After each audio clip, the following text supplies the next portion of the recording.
answer, but it is very case specific. It isn't always the right answer, and actually often it isn't the right answer, and in far fewer cases than you might think is it the fairest outcome. That's because really what people need to think about when they're getting divorced is, first of all, their needs. Both parties getting divorced have a need for housing and they have a need for income going forward. And if a 50-50 split of their assets would achieve that, then that might be the right outcome. But if in fact one person is going to have to rehouse with children, then they may well need more than 50% of the assets to be able to do so. So 50-50 split may well be a starting point, but it's certainly too simplistic to say that that's the answer. And does one party always end up having to pay the other one maintenance? Well, again, it's case specific, and if you're talking about spousal maintenance between the parents, the adults, then it will depend very much on what each of them have got coming into their family household. What income are they earning? What benefits do they have? And what outgoings do they have? Do they have mortgage? Do they have rent? And there will need to be an analysis of what each party's got coming into the house and what each financial responsibilities they have going out to see what the disparity is, and therefore whether there needs to be a balancing exercise by payment from one to the other, either for a shorter period of time until the other person gets back on their feet financially, or potentially for a longer period of time, and sometimes indefinitely or until there's a change of circumstances. And do you normally have to end up selling the house? Well, again, it's case specific and it's often geared around needs. If it's affordable to keep the family home, particularly where there are children involved, then that may well be the sensible outcome, both as to what the parties think is sensible, but also to what the court would think was appropriate.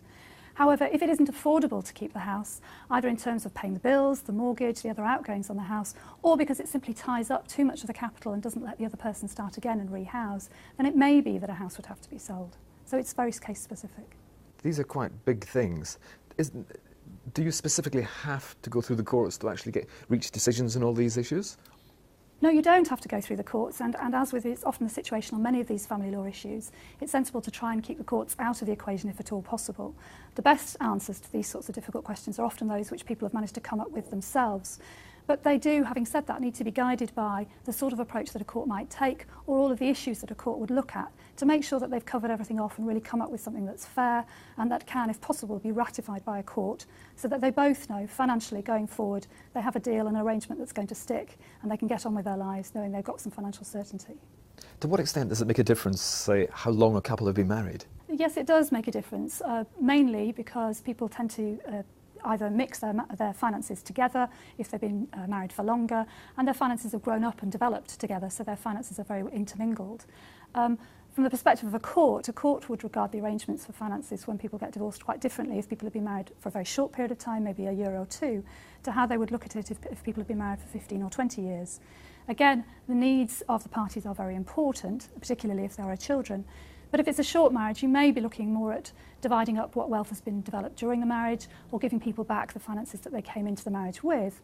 Whereas in a longer marriage, it is about sharing what the parties have built up together during the marital partnership, and the 50-50 type division may well be the starting point. Most importantly of all, children. To what extent do they affect the financial outcome? Absolutely. Children are, certainly in the eyes of the parties, usually the most important consideration when they're considering getting divorced, and that's also true to say in the law. They're the first and paramount consideration when looking at what the financial arrangements should be. This can often affect, the existence of children can affect the needs of both of the parties, because they're going to need to work out how children can be accommodated, make sure that there's enough income around for children's needs to be met. And so a discussion about the financial arrangements will often be driven by what the arrangements need to be financially for the children. That can impact on the capital division. It can also impact on the income arrangements. If somebody has child caring responsibilities, it can make it harder for them to go out and earn income of their own, and can lead to people having to give more consideration to spousal maintenance. And likewise, it's usually the case that when one party is living apart from the children, that party pays some child maintenance to the other parent to help look after them.